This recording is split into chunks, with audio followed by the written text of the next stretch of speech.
Ang atin pong pag-aaral tonight, joyful announcement, trusting God's unfailing word.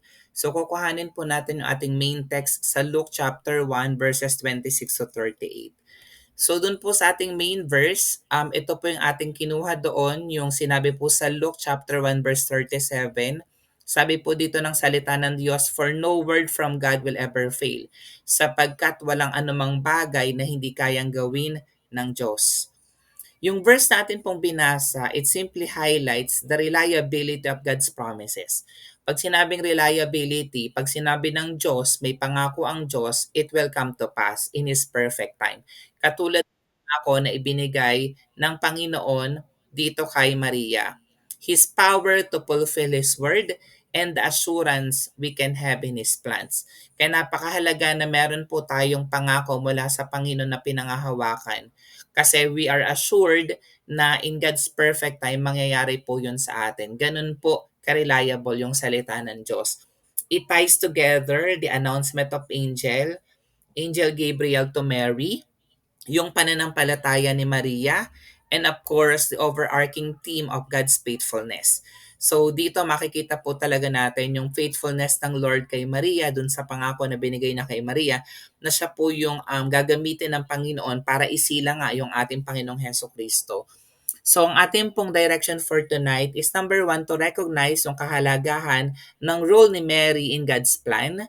Pangalawa, to reflect on the theme of divine intervention and miracles kasi alam naman po natin na virgin itong si Mary pero by the power of the Holy Spirit nag-conceive po siya. At pangatlo, we would like to encourage everyone sa faith and joy sa calling ng Lord sa bawat isa po sa atin. Sa ating introduction, every announcement carries a sense of anticipation.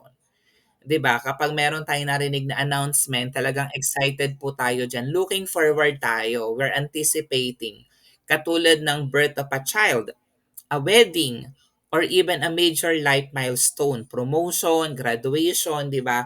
So we're looking forward to that. Merong sense of anticipation.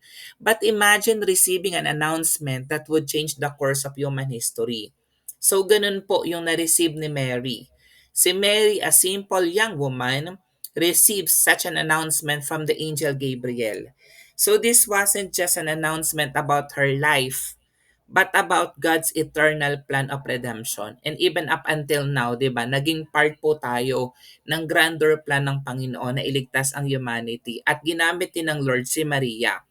Yan, so ito po yung story. So, yun nga, si Angel Gabriel in-announce kay Mary yung mensahe ng ating Panginoon.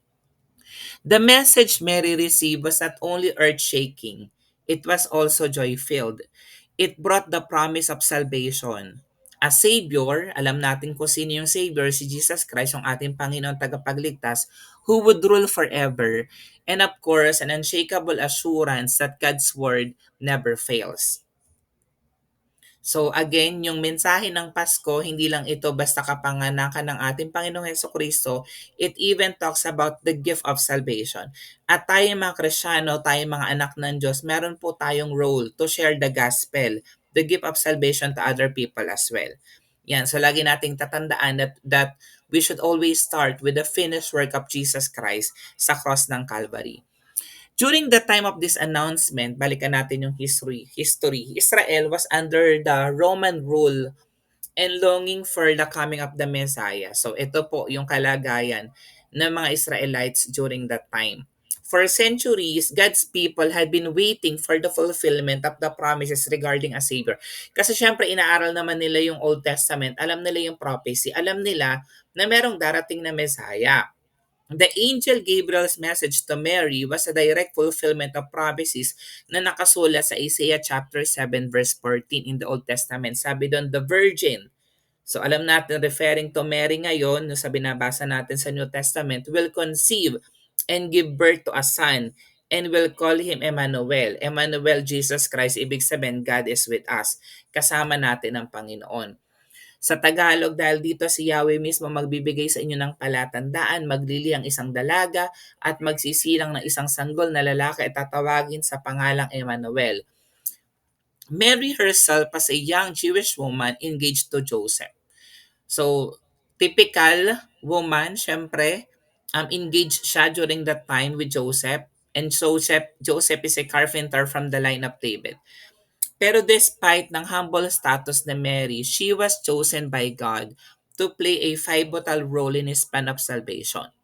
So again, anong tawag doon? Ang tawag doon ay grace of God. Kasi kung titingnan natin, wala naman talagang magandang qualifications si Mary para piliin kung ang titingnan natin ay lens ng humanity, di kung sarili nating pananaw yung pagpili. Sasabihin natin dapat popular, dapat napakaganda, dapat napaka-sexy, napakayaman, napakamatalino, napakamasipag, ayan. Pero again, pinili siya ng Panginoon dahil sa biyaya ng ating Panginoon. Gabriel's announcement reveals key theological truths. Number one, the sovereignty of God. The selection of Mary demonstrates that God chooses the humble to accomplish His purposes.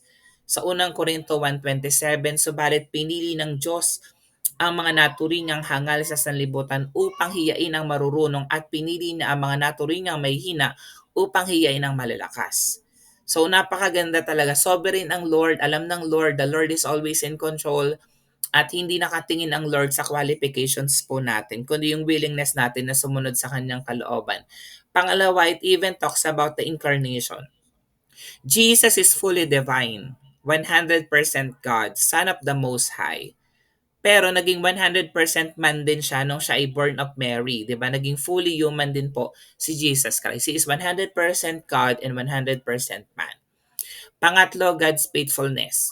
This event fulfilled God's promises to David and Abraham, showing His word never fails. 'Di ba? So matagal na po yung pangako ng Panginoon na merong isang Mesiyas na magliligtas sa Israel. And number four, grace. Mary was highly favored, sabi ng Luke chapter 1 verse 28. Pero again, not because of her merit. Hindi dahil sa magaling, mabait, itong si Maria, pero she was highly favored by God because of the grace of the Lord. So ganun din tayo, tandaan natin, we're also highly favored, deeply loved. Yan, bakit? Because of the grace of God. God's announcements are not just news. So they are divine invitations so that we could trust His promises and walk in His purpose.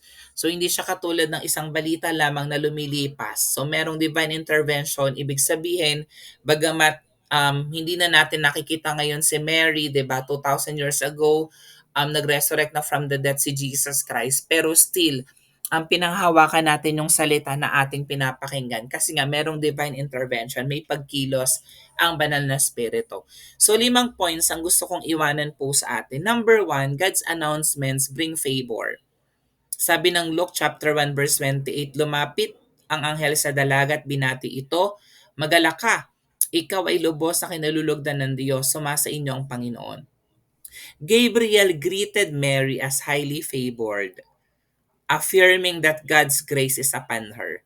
Again ha, God's grace is upon her. Hindi in-enthroned si Mary na ka-level ng Diyos. Hindi in-enthroned na Diyos si Mary na kailangang sambahin. Sinabi lang ng salita ng Diyos na highly favored. Katulad natin, we're all humans, ganun din po si Maria. Pero because of the grace of the Lord, nung tinanggap natin si Jesus Christ, we're also highly favored. Hindi lang si Mary ang sinabihan ng highly favored, ang dami po mga biblical characters, one of which si Noah. Noah found favor in God's eyes, sabi ng Genesis chapter 6 verse 8. And God announced His plan to save Noah and his family.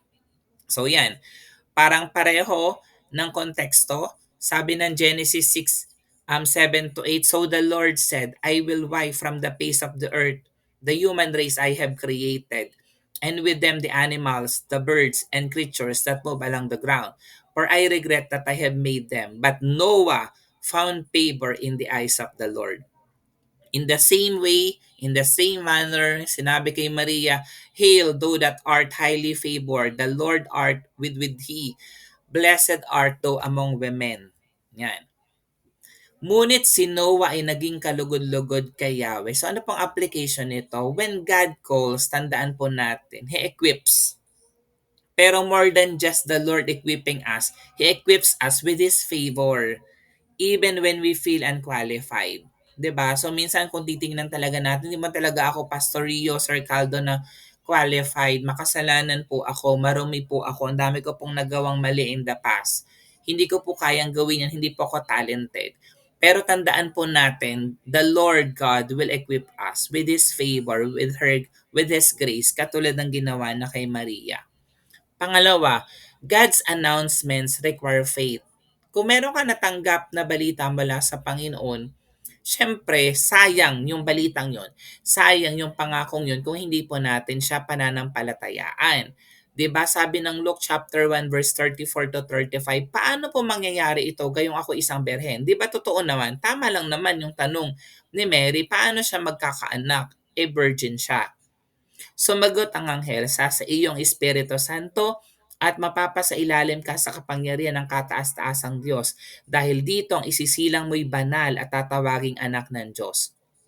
Yung respond po ni Mary, how will this be, wasn't doubt. Pero ito po ay honest question of faith. Siyempre, kapag may mga gustong ipagawa ang Lord sa atin, pwede naman din po tayo magtanong, di ba? Pwede po tayo mag-communicate sa Lord katulad ng ginawa ni Mary. She trusted God despite not fully understanding.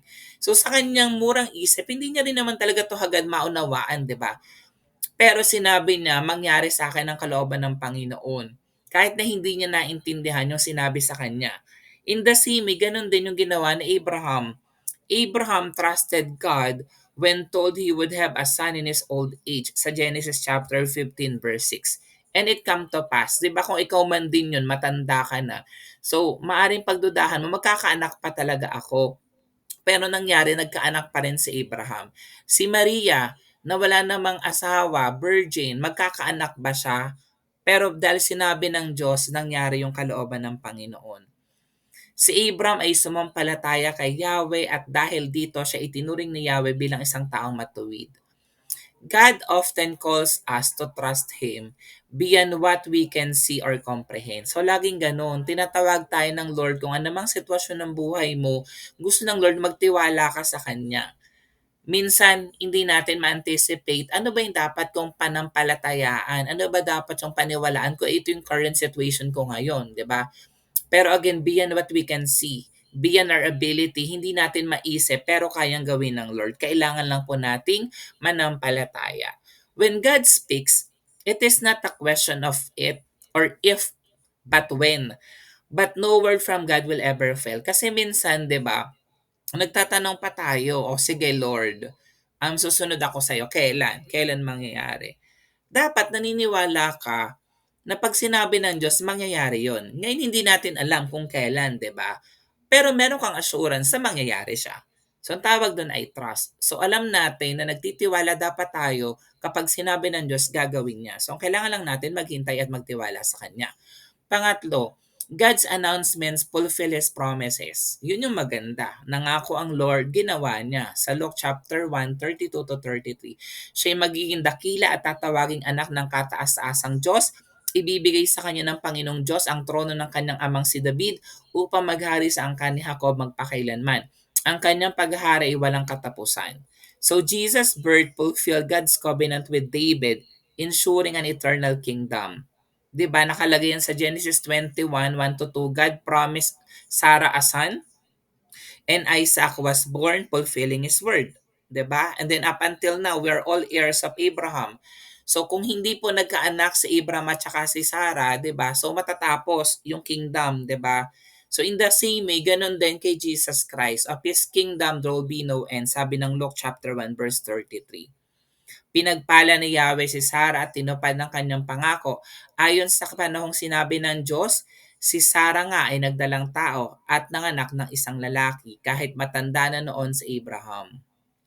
God's promises may take time, but they're always fulfilled in His perfect timing. So valid po yan. Pastor, ang tagal ko na nagpipray 10 taon na, 5 taon na. Pero tandaan mo, they're always fulfilled in God's perfect time. So magtiwala ka lang sa Kanya. Number 4, God's announcements often involve humility. Sabi ng Luke chapter 1 verse 38, sumagot si Maria, ako'y alipin ng Panginoon. Mangyari nawa sa akin ang iyong sinabi pagkatapos umalis ng anghel.